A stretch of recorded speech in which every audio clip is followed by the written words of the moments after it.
Ladies and gentlemen, this is EbonyMan 2K. Put your screen on full view. Please put your screen on full view. Well, it's been mighty quiet these days from the camp of the lead attorney. Yesterday, I called him out on some foul things that he has been doing on his YouTube channel, and I also revealed his real name and his real status in the field of law. I revealed that the lead attorney is not in fact a lead attorney, but he is a follower or a do-boy for other bigger attorneys. He left his profession at being an attorney not because he was balling out in money and that led him to an early retirement. Oh, no. No. The lead attorney left the law field because the law field left him. And YouTube became a form of refuge, if you will, for his lost soul. Yesterday, when I revealed that the lead attorney's real name is Jameson Corey Campbell with the nickname of Jamie, everything went kind of quiet over on his YouTube page, especially when I revealed that Jamie retired as a 40-something-year-old associate and never was a lead attorney at all in real life, just on YouTube. Yes, it has been very, very quiet from Jamie these days. I suspect that after I reveal more right now in this video, today will be just the same. In this video premiere, we will first listen to an audio clip of the lead attorney being interviewed by the YouTuber nique. It is in this audio clip that he claims he is doing so well on YouTube and tries to convince nique to buy one of his tutorials for $500. Now, Nick just laughs at this request because she obviously can peep game just like I can. The lead attorney has one good month of YouTube success in the month of December of last year, but has the mitigated gall to talk down to nique like she ain't shit. When nique is in fact a long-time vet in the game and well respected by her peers for what she does. Now, the lead attorney is a fly-by-night hustle man, and I will show you more right now to prove my point. Well, all right, y'all. Get your flashlight and put on your socks. We about to go wake up the lead attorney, and I never want him to see us coming. This is EbonyMan 2K. Let's get it. Here's the thing, though. The biggest criticism, and I have Patreon. I've had it for 5 months or something like that. Guys, if you're YouTubers, start a Patreon. I lost so much money by not starting that thing. It's a way to get some money, to be honest. I need to start me a Patreon. I don't know what I've been waiting on. I don't have. How long have you been on YouTube? I think this is going on 5 years. You've been on 5 years and you don't have a Patreon. No, because I always think like, Nique, you need to join my course, man. I don't know what you're doing. So I'm not paying for your course. I'm not doing it. Listen, that's short-term thinking, though, guys. Listen, I teach you how to make money. I feel like the course, I don't know. I'm probably this month, I'm probably going to get like $110,000 this month from YouTube from everything. You though, but that's you. The thing Nique, I got 100,000 subscribers, man. You've been on here so long, like you should be killing it. You just got to know how to do it. The difference with you versus other content creators. I ain't talking about other content creators. I'm talking about you. Okay, but what I'm saying, you are talented. What I'm saying is the CPM rates for yours versus the CPM rates for a gossip channel is going to be totally different. That's also, true. The audience is going to be totally different. You over on your page, you got girls ready to throw their panties through the super chat, okay? I can see in the comments, they be trying to throw their panties over the super chat. So, I mean, it's just different. And then on top of that, you had like big cosigns from like big YouTubers. I ain't never got no cosign from no goddamn. But listen, you got so many subs. You got so much experience. I think your studio is absolutely beautiful. I've seen a lot of studios. People join my Patreon when they want to learn how to do YouTube. So I do channel reviews and I look at their channel. and most of their studios are trash. When I saw your studio, I was like, man, that's so awesome and so creative. I thought it was super, super creative studio. You could be making a lot of money. You just gotta, most people who've been on 3 years, 4 years, 5 years, they just don't know what to do, right? And it's so funny, Nick. You could easily be making $30, $40, $50, $60,000 a month, but you're like, no, I don't want to spend $350. And that's our listen. That's our thinking. That's black person's thinking. Oh, I don't want to make $50,000 a month because I don't want to spend $300. No, it's like, come on, Nick. Come on. That's not it. First of all, you said on your page, you said that I don't teach you how to do posts. I teach you how to just stream live. Now, a lot of people, they are not able to hold an audience on live, no matter what. I'm talking about a lot of people, Nick. I'm talking about you. I'm talking about you. Don't you live stream? I'm not about to play with the lead attorney tonight. I'm not about to play with him tonight because guys, listen, start a GoFundMe for Nique's course. It's $350. She don't want to pay the thing. You're not even one-on-one with the people. You just giving them a freaking catalog or whatever. Nique, listen, my one-on-ones, they cost $350. You can set them up on my website. For an hour, it's $350. Do you know how long my course is? It's 15 hours, Nique. I'm not about 15 hours. All right, listen, don't pay the $350, but then when you're looking for these big YouTube checks, you know where they at. Who knows? I got 5 on it, Nique. All right, shout out to y'all help your girl Nique out, man. Y'all show us some love. He over here selling people on a dream, child. Okay. He over here selling y'all on a dream now, child. He over here selling. How is it a dream if I'm doing it, guys? Because your channel is not, okay. I showed my analytics. It's not just me talking, guys. I showed it. You showed your analytics of December. Now No. I showed them when I had 10,000 subscribers. I showed them when I had 25,000 subscribers. When I had 25,000 subscribers, I was making 10 grand a month. I showed it. I showed it when I had 50,000 subscribers. That was 20 grand a month. And I showed it when I had 100,000 subscribers. That was 51. How consistent was it though? Because we could get a good check, but was it consistent? Nique, it's not me cherry picking because I said I was going to show my subscribers at 10, which I did, 25, which I did, 50, which I did, and 100, which I did. That's not cherry picking. I laid this plan out a year ago. 10, 25, 50, and 100. Where did I get this, by the way? From white folks. Shout out to Tasha K. They do this a lot on the white folks side of YouTube. I was like, why is black people always hiding our numbers? We don't like to talk about money. That's why we ain't got shit, right? Why don't we talk about this? Why don't we tell how much we're making as YouTubers so other people can come in? You can't say I cherry pick my numbers, Nique, when I said I was going to do it at 10, 25, 50, and 100, and I did it at 10, 25, 50, and 100. I'm not necessarily saying that you cherry pick the numbers. I'm just saying, I don't know. Exactly. You don't know. Exactly. I'm just saying. Listen, and you should give me some credit because you know that on the black side of YouTube, we don't really show our analytics like that. Right. You know that for a fact. But you showing your analytics is going to help you get paid. Well, why is it that it's all black folks like, oh, you need to help everybody for free. Like, No, I'm not saying help them for free. That's not what I'm saying. I'm saying I'm going to get paid. It's a benefit to you showing it. That's all I'm saying. I'm not saying that it's Nique, what was the benefit of me showing my analytics when I had 10,000 subscribers? I want to hear later in life that you're gonna.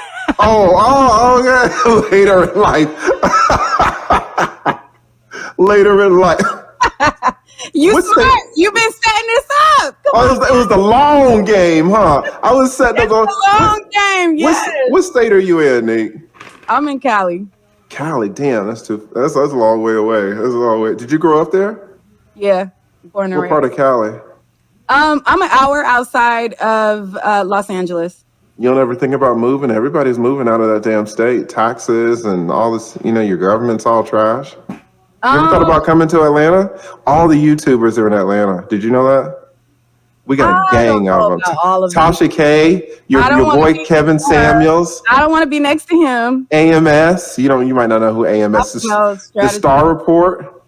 Oh, the Star is cool. Everybody is down here in Atlanta. But you said it like they're collaborating YouTubers. They don't collab. So. We can. We're right here. We all in the same city. Your boy Tommy Sotomayor. You like Tommy? No. You should think about moving over here. No. All the YouTubers is coming to Cali. What do you mean? No one is coming to. Everybody from Cali is moving to Texas and is moving to Vegas. To Vegas and LA. A lot of YouTubers are coming to LA. Do you ever come to LA? Like coming to LA? Not to live. No, to visit. I've never been to LA. The furthest I play a lot of poker, at least I used to. So the furthest I've been is Vegas. Well, you should come to LA. So you live in LA? I live an hour from LA. What's the name of the place that you live? And I don't want to die. We'll talk about that later. I ain't trying to tell these folks my business. Yeah, so your girl Tasha K, man, she in trouble. But, she know how to make that money on YouTube. I think she got this $4 million. I really do. Oh, well, let me say this. She's going to appeal, and then she might appeal again. So she's at least going to get a year and a half. If she keeps going on YouTube and she has made no indication of stopping, she can get that money up in a... Hopefully she got some savings. She might have to sell some stuff. She can get $4 million. I mean, she said that she got it. So she got it. I believe that she got it. She said she got it. So she don't need to appeal. She just need to write the check and give them the money. She said she got it. Yeah, I don't know if she got it like that. She gonna have it in a year, but I don't know. That's what she said. She said she got it. She said, I got the money. I got it. Ask you guys questions again. I did not see the questions, and it's going to be hard for me to scroll up because I was laughing at the lead attorney and this damn course, child. Hold on, let me see if I can find $350. I swear, black folks, man. I ain't even gonna hold it against you, I'm black. I'm skeptical. I done grew up in these streets. Oh my God. I'd be skeptical of some things, child. That's why I show my analytics, because sometimes you got to see it to believe it. I be thinking everything is That's why we can't get nowhere.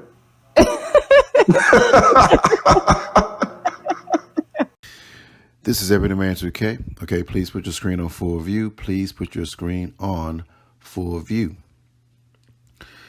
Now, what you see on screen now is the YouTube stats summary, user statistics for the lead attorney from the period of January 19th through February the 1st. It is 2 weeks. It starts on, January the 19th all the way to present day, the most recent day, February the 1st, yesterday. So it shows the number of new subscribers as well as video views and estimated earnings by date. This shows the number of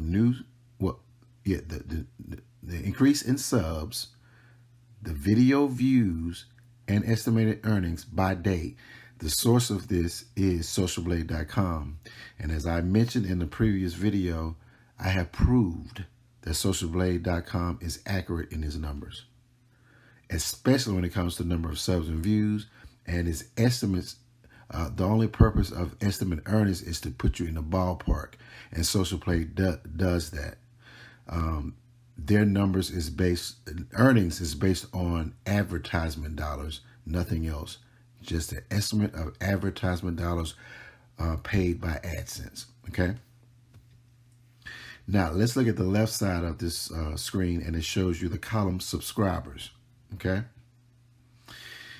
If you can see, it shows 1,000 subscribers or 2,000. So, SocialBlade shows every 1,000 new subs. So it doesn't show the number until you reach 1,000. So this is not a situation in which he gets clean. He gets 1,000 subs this day and 2,000 this day. No, that's not the case. This is just the way the SocialBlade choose to report it. They report new subs by thousands. Okay.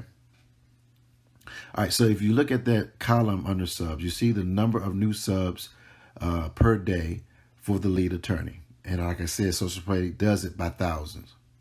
But here's something I want you to take a look at. These are 14 days, right? Look at the top 7 days versus the bottom 7 days, okay?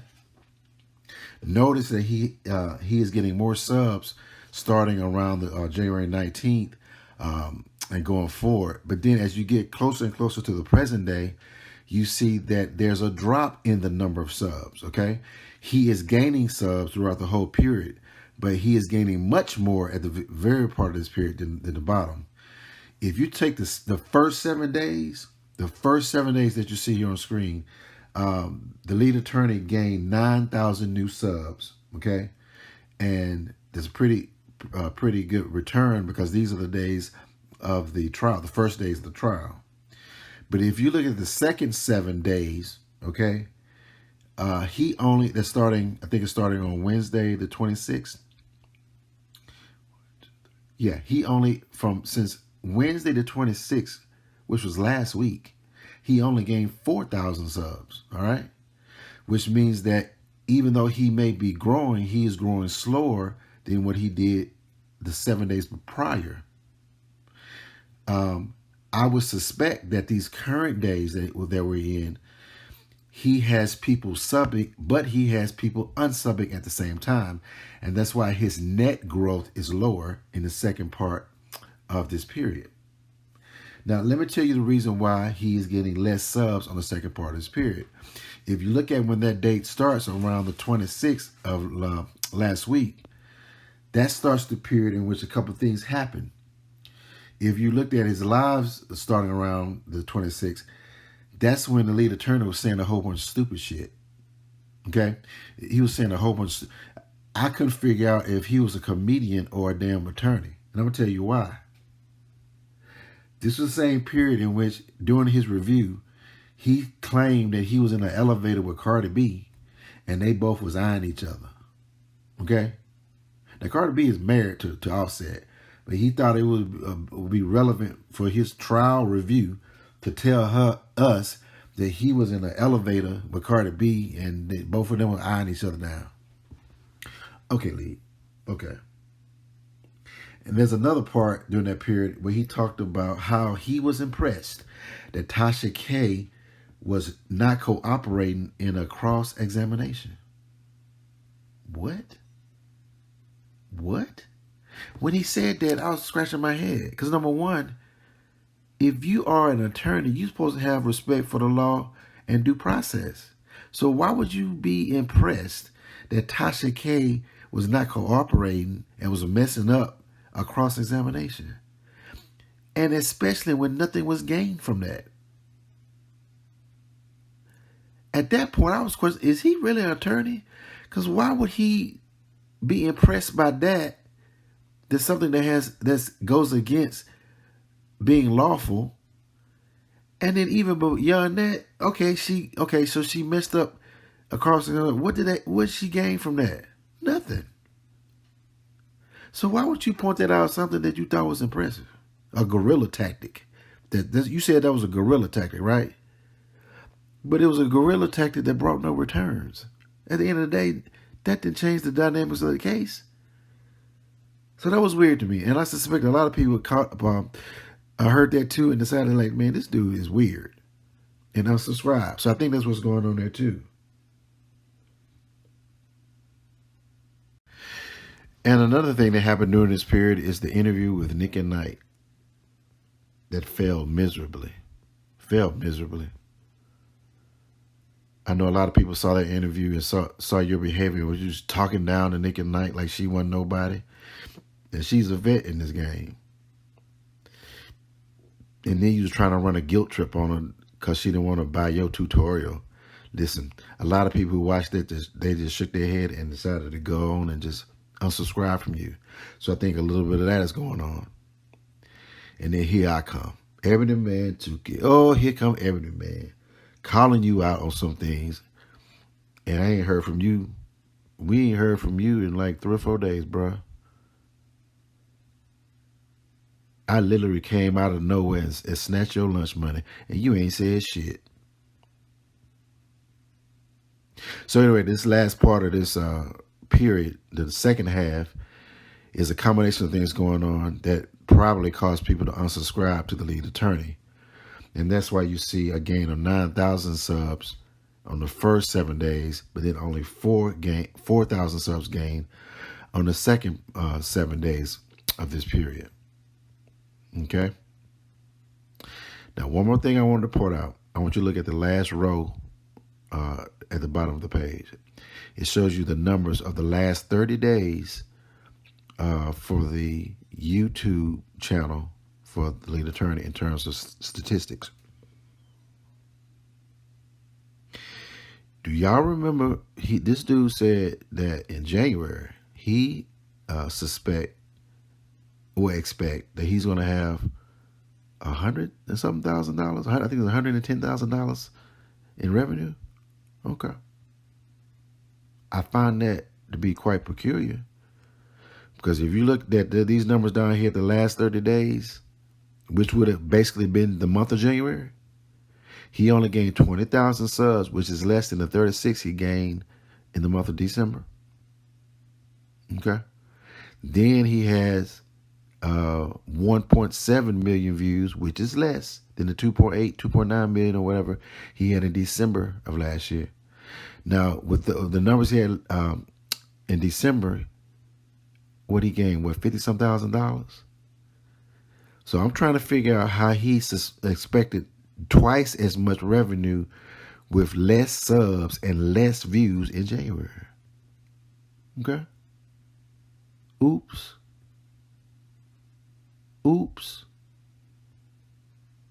Jamie, you got some explaining to do.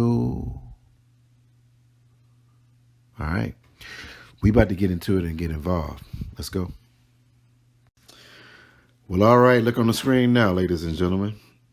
This is a little something may tickle your fancy, because I know it tickled mine. What we see here is two graphs. One is the monthly gain video views for the lead attorney, and below that is the monthly gain subscribers for the lead attorney. It shows a monthly tracking from November of 2020 all the way to present day. Okay.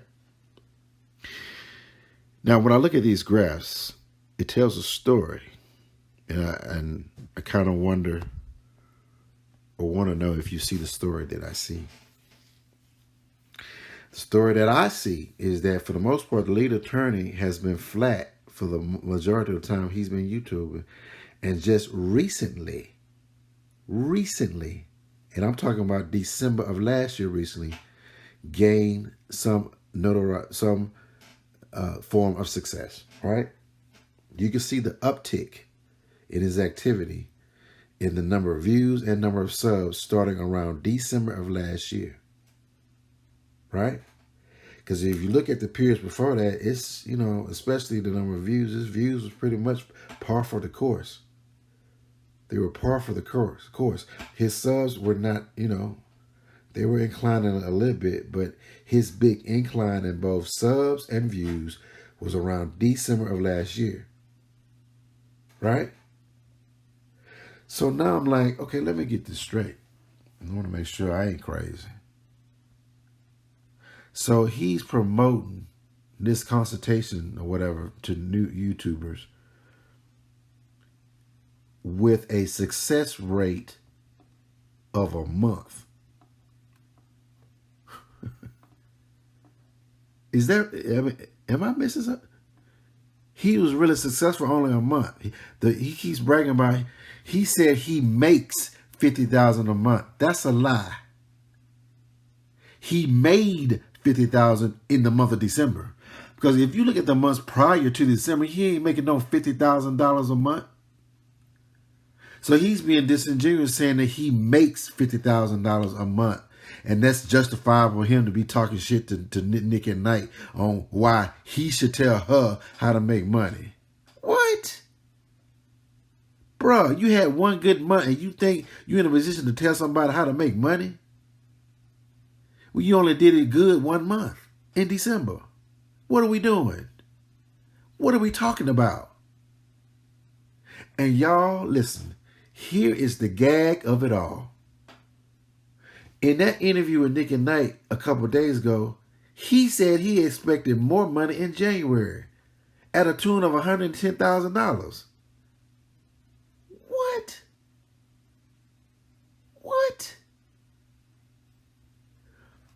Bruh, if you had less views and you had less subs in January, how you expect to make more money in January than you did in December? You can see on this graph right here the dip down. Bro, you tipped up and then you tipped right back down. This is like Jay-Z's song, grand opening, grand closing, bro. You came out in a bang, but you're going out in a bang. Jamie, you got some explaining to do, bro. You need to run them January numbers. You were so quick to show us them past numbers, especially the number in December. You screenshotted the numbers of December like you did it. Okay. Now, if you really about it, right, and you consistent, show us, run them numbers for January. Show the numbers from January. Because you said you're going to make 110, right? Well, let's see what happened. Let's see if you got that 110. I don't think you did. Because the number I see, your statistics as far as your views and subs, does not reflect more money. It reflects less. So how about you run them numbers in January? Do y'all think he gonna run them, y'all? Do y'all think he gonna run them numbers for January? After he done bragged about what he think he gonna make. And he did it so smugly. Nick. You know what? For January, I'm expecting maybe 100, 105, 110, 110,000. Okay. Really?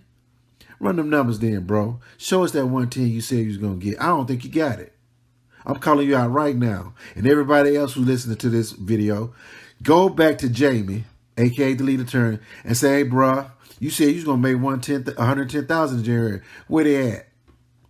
Show us the numbers. And let me tell you right now, Jamie, I don't want no excuses. I don't want you to show us no fake-ass copy-paste Fugazi number. I don't want you to do that. I don't want you to come back and say it's Social Blade fault. Social Blade numbers wrong. No, that's a lie. I already showed you where their numbers are accurate. You can't play that game. And you can't say I don't know what I'm talking about. Bruh, I am from a global top-tier management consulting firm with Fortune 500 clients. I know my shit. I know my shit. So you can't say I don't know what I'm talking about. And plus, I got a YouTube channel that I use for shits and giggles. But I know everything about YouTube, for the most part, as a YouTuber. So I know what I'm talking about as a YouTuber, and I know how to look at information and make solid conclusions. And my conclusion right now is that you're full of shit and you're a fraud. And I ain't bite my tongue. And I want you to come back on YouTube and prove me wrong. I dare you. I dare you. And last thing, Jamie, do not play no victim, bro. Don't play no victim. You the one talking shit now. Do not play no victim with us. Don't say, oh, you just trying to pull a brother man down. No, man. No. All folks ain't kin folks. And we raising our eyebrow against you. Because I can make the argument that you doing us wrong by portraying to be something that you ain't.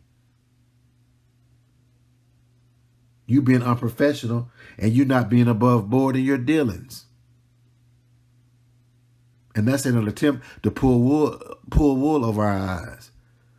So the argument is you the one doing us wrong. We the victims. You ain't no victim. You ain't no victim at all.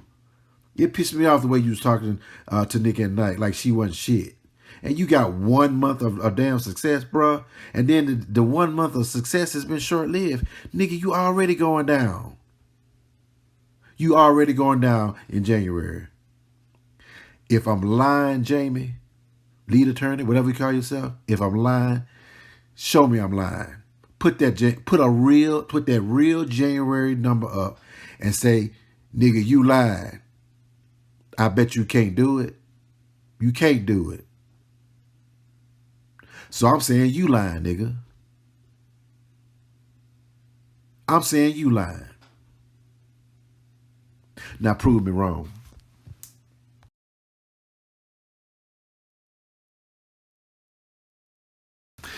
This is EbonyMan 2K.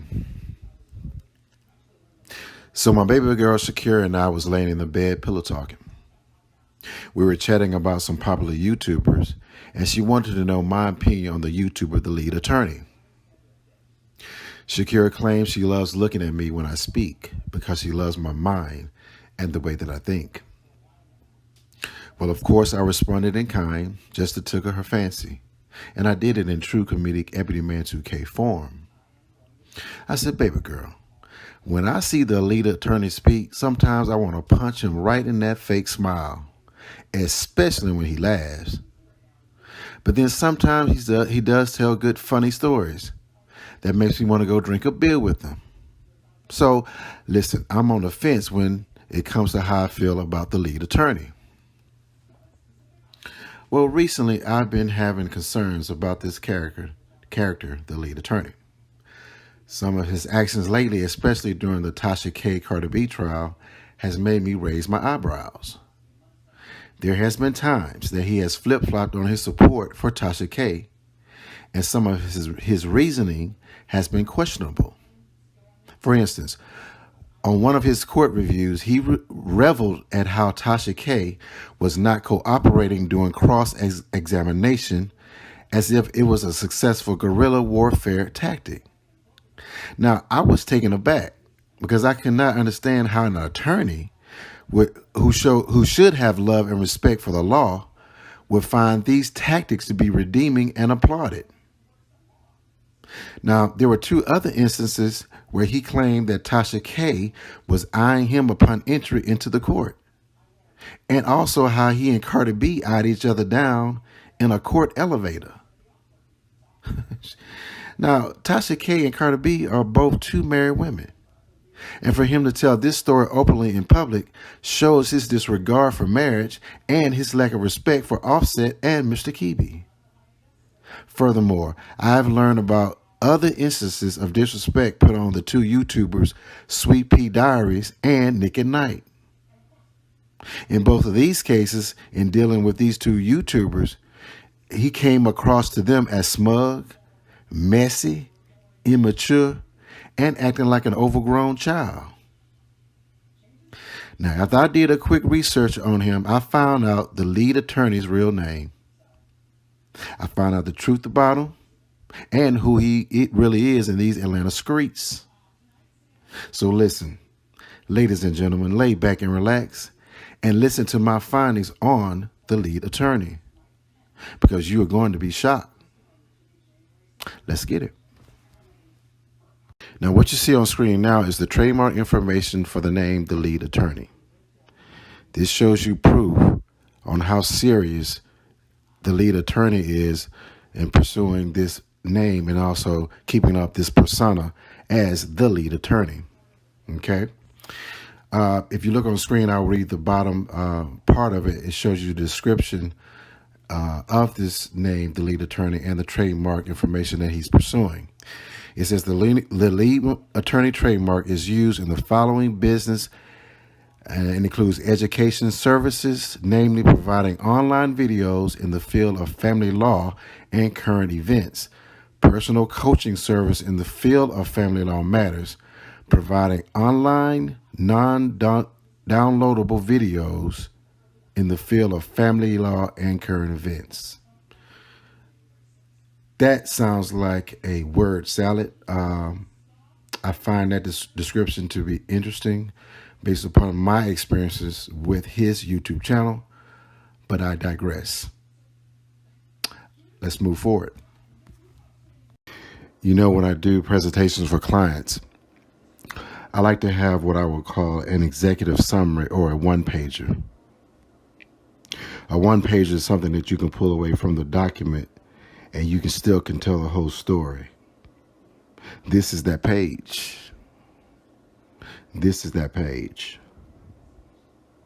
If you look on the screen right now, there's a picture of the lead attorney. And you know, he likes to call himself the lead attorney.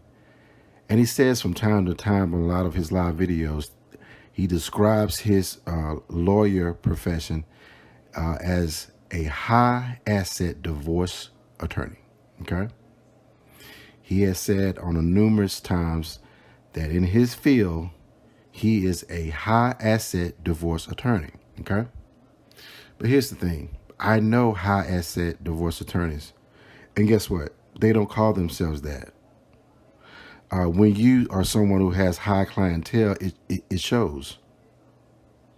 I know no attorney. My sister is an attorney. She deals with high-end clients. She never says she is a high-end client attorney.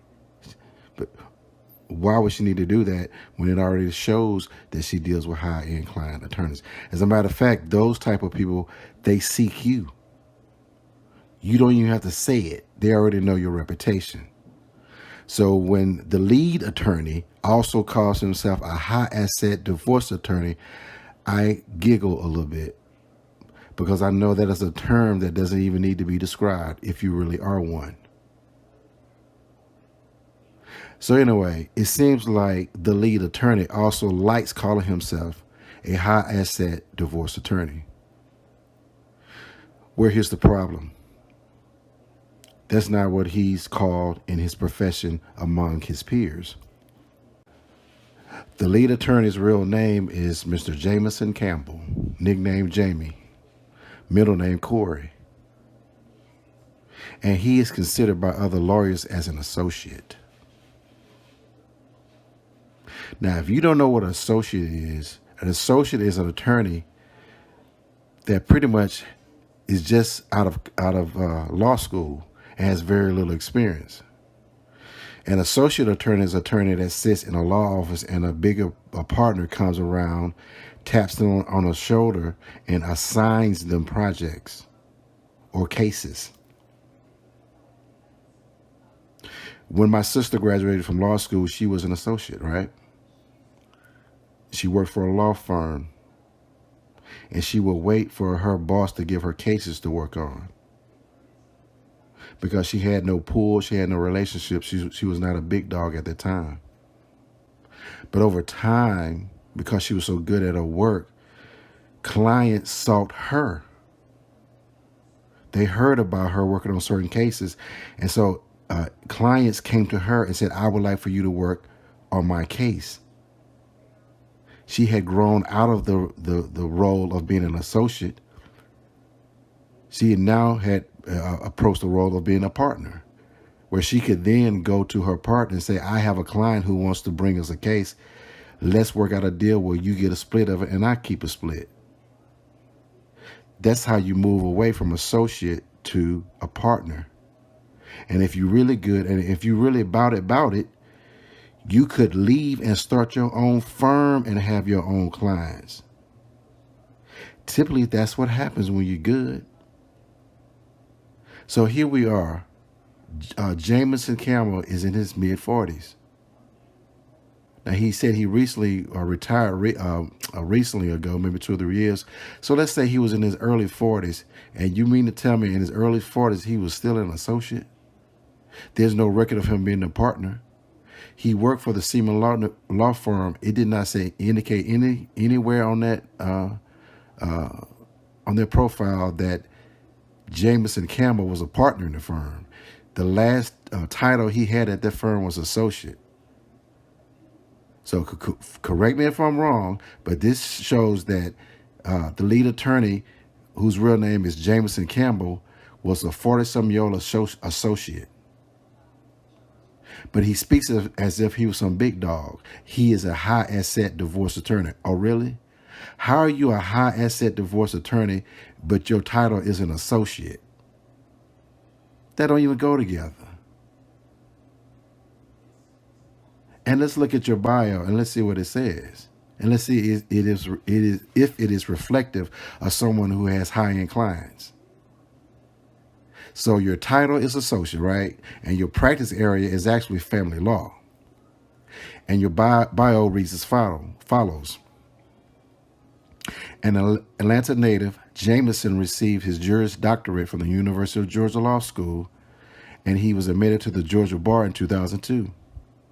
He has practiced in the area of family law throughout his career, advocating aggressively for his clients in divorces, child support, modifications, and child custody matters. He also served as a court-appointed guardian ad litem for a number of years in juvenile courts across the state of Georgia. He has an extensive background in alternative dispute resolution and is a registered mediator in the areas of domestic relations. Jameson is fluent in Spanish, and when he is not advocating on behalf of his clients, he enjoys international travel, tennis, and chess. Okay. So that means you are a regular family law attorney at that time. This description in your bio does not speak of someone who deals with high-end clients. Now, you may have some cases that were high-end clients, but to describe yourself in the past as a high-asset divorce attorney is being disingenuous.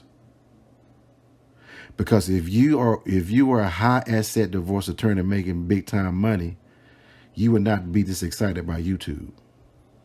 Because the money you make in YouTube could be come and go. And the rate and the level of the money you make, you would have already been making it as a high-asset divorce attorney. Yeah, that part. Okay, let's keep it moving. Well, all right, y'all, here you go. This is the home of the lead attorney. Yep, the lead attorney, aka high asset divorce lawyer. Okay. Listen, this house is 99% siding with about 35 bricks in the front. This is not the house of a lead attorney, of a lead attorney. This is not the house of a high asset divorce attorney either. This is a house of an associate that just graduated from law school. This is similar to the house I bought when I graduated from college. It's like a starter home. Listen. Apparently, the lead attorney graduated from law school in his mid-20s, but he never grew up. The lead attorney is like Peter Pan. He has the mentality of a young guy, and maybe this is the reason why, in some of his lies and some of the stories and jokes that he tells, that he sounds so immature. You're a 40-some-year-old man bragging about getting eyed down by Tasha K and Cardi B in the elevator. That sounds like something a 26-year-old would say. So now the dots are connecting in regards to this so-called lead attorney. It's reflected in his behavior. It is reflected in some of the things that he says. It is reflected on how he talks about women. And it is also reflective in the house that he owns, that the lead attorney is young at mind. The lead attorney is young at mind. The lead attorney is a 40-some-year-old child. And his house shows that. Oh, and by the way, the source for the ownership of this home was provided by a county tax assessor's office. It is a county in Metro Atlanta. And also this picture is provided by Zillow.com. This is EbonyMan 2K. Please put your screen on full view. Please put your screen on full view.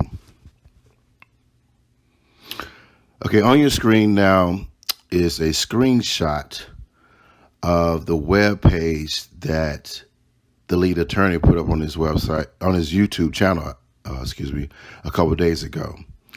He wanted to showcase or reflect how much money he made at certain levels. And in this particular situation, he wanted to reflect how much money he made when he reached over 100,000 subscribers. The actual number, as you can see on the far right, is 131,325 subscribers. And it is from the period December 1st through the 31st. He wanted to show for that month at that level of subs how well he did in terms of revenue. There are some other numbers on this page. I'm going to go ahead and assume that these numbers are correct and there's nothing fugazi going on. So we're going to go with what he is showing.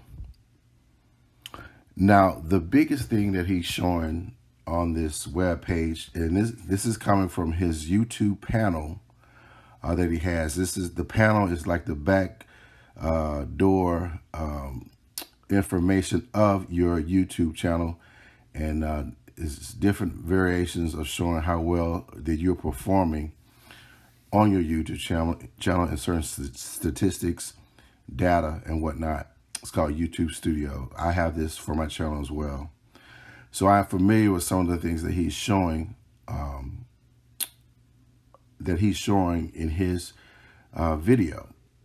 But I want to point out a few things that I think he may have either the lead attorney is being disingenuous or he's being misinformed.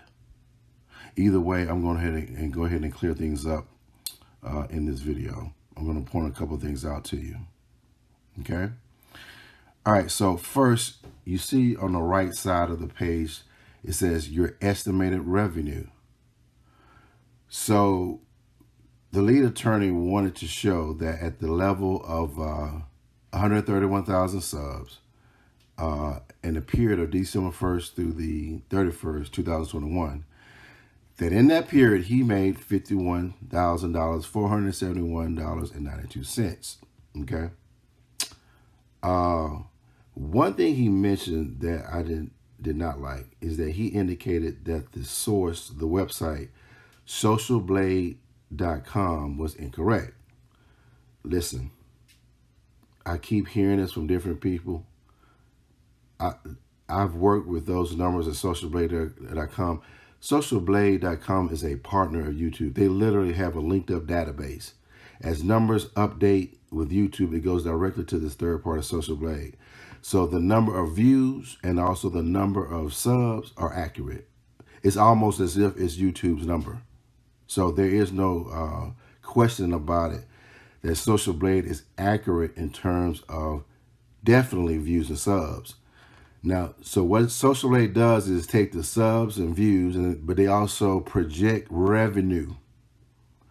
Now, a lot of people make argue, oh, well, they project revenue. That could be off. Well, it depends on what you're using it for, okay? As the Sweet Pea Diaries indicated in her videos, that listen, when Social Blade estimates revenue, they are only talking about advertisement dollars only from AdSense. It is only an estimate that gets you in the ballpark, okay? There's no way that Social Blade can be directly accurate on that number because it is an estimate. Now, listen, there is no estimating with views and subs. That number, it is what it is. And Sweet Pea Diaries said that. She said that, listen, views and subs, we're not going to argue that because that ain't nothing but a number that comes directly from a database. Social Blade updates their views and sub counts in real time. So there's no argument with that. And she said that, okay, when you estimate a revenue, it is a range because they know that every YouTuber is different in terms of how they make their money.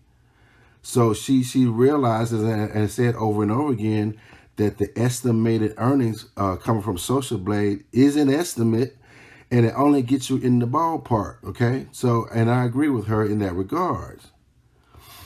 But this is what I'm going to do. I'm going to do Sweet Pea Diaries and also the leader. I'm going to do y'all one better. I appreciate the way that you guys got us here before, but I'm gonna go ahead and take it to another level. And this is how I'm gonna walk you through it. All the listeners out there, listen, and also listen very carefully how I'm gonna break this down to you, okay?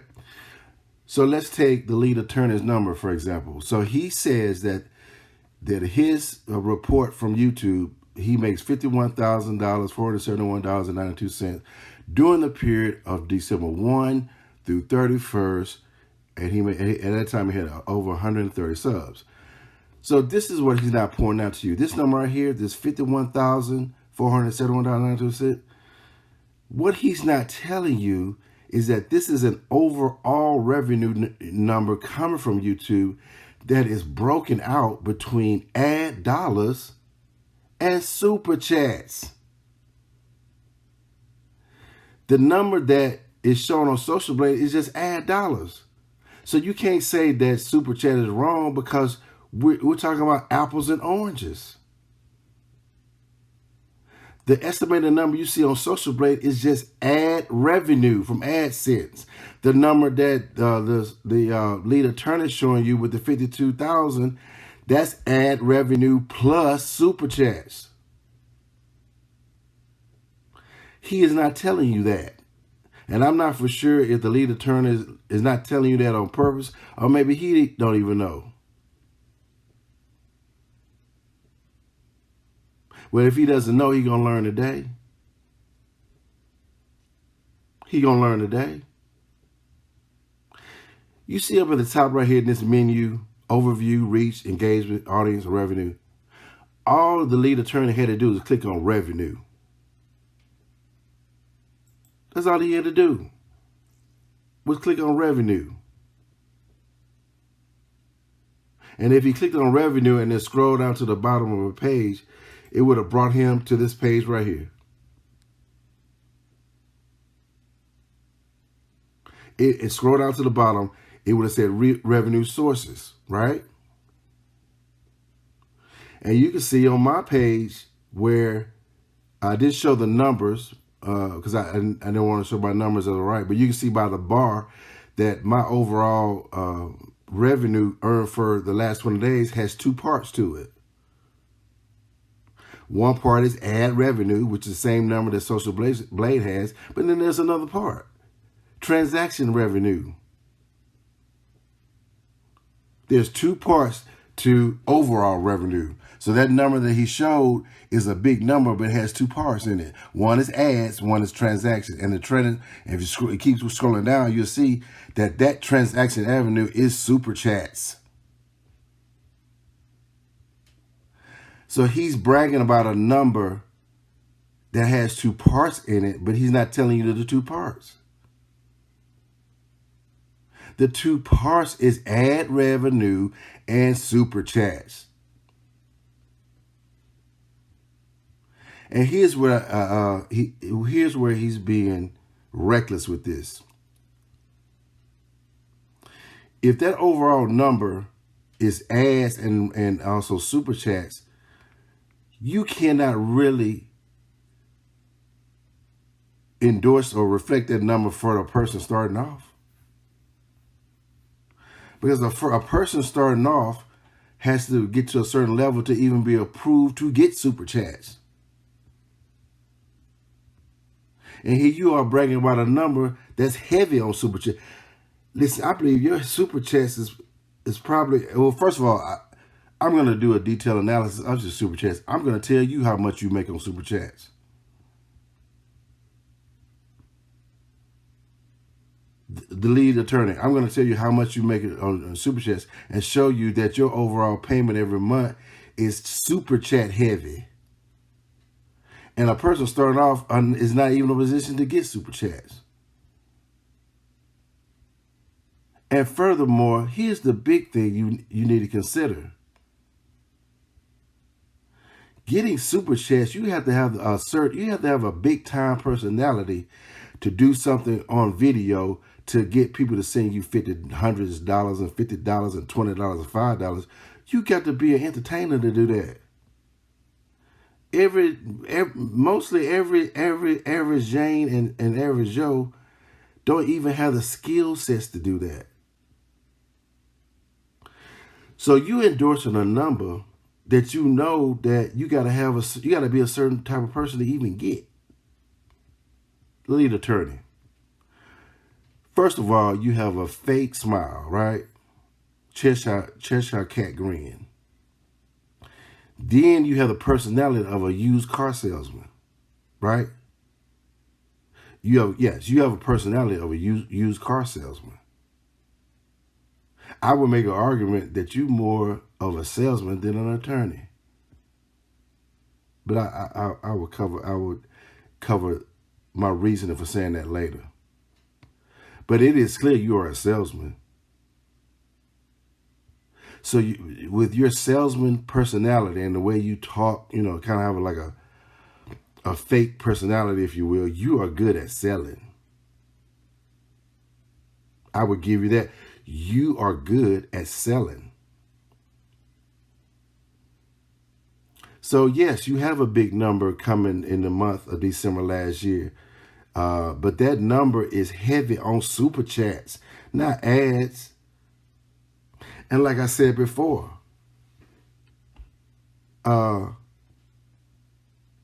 certain people can do super chats, but everybody can do ads. So you need to let the people know that, listen, my number is big because I know I got the gift of gab.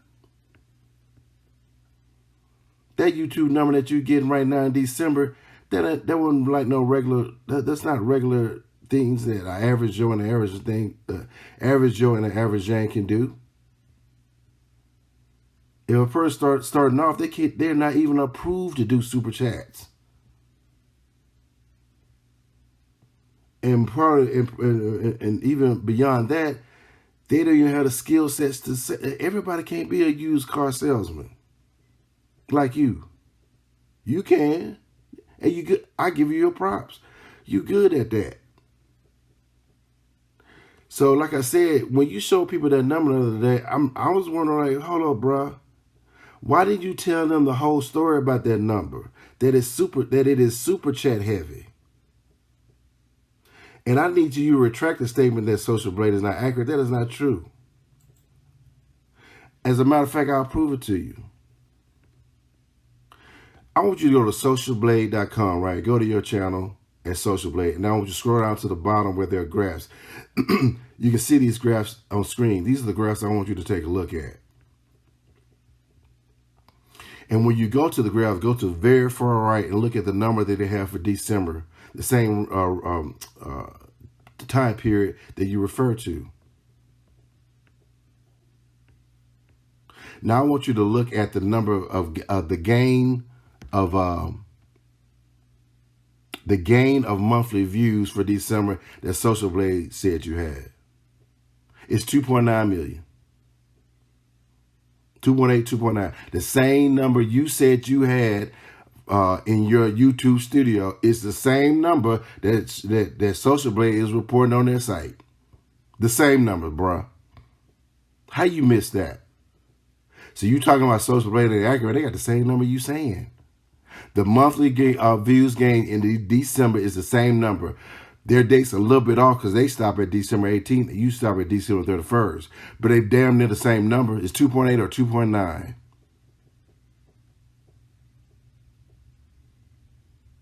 And then I want you to go to the next graph right up under it. The monthly gain subscribers for that month. Your YouTube studio says 36,000 subs were gained in December. Guess how much Social Blade say? 36,000. 36,000. So the same number you say coming from studios in terms of views and subs, Social Blade reports it on their channel. Same number, bruh. The same number. So you were incomplete in reporting your revenue by not telling them the breakout. Then you were wrong in terms of saying that it was wrong in terms of the numbers. The numbers are exactly the same. Number one, if you take out the the super chat amount in your overall total, that amount is going to equal to the revenue amount that Social Blade reports for you.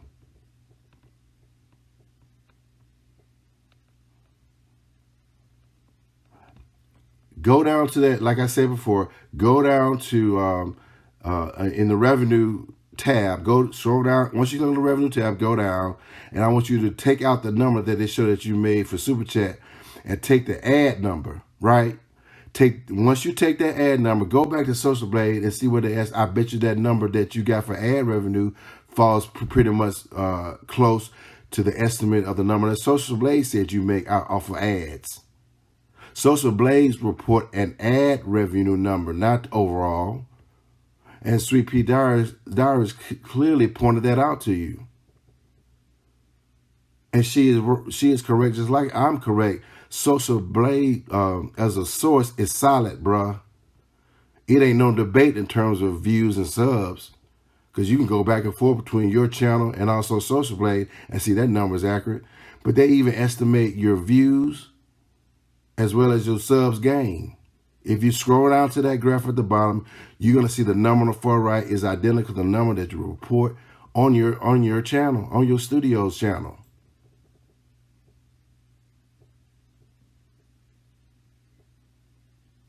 So listen, lead attorney, I'm going to give you the benefit of the doubt. Okay? I'm going to give you the benefit of the doubt in saying that you are misinformed. Well, consider yourself informed by EbonyMan 2K.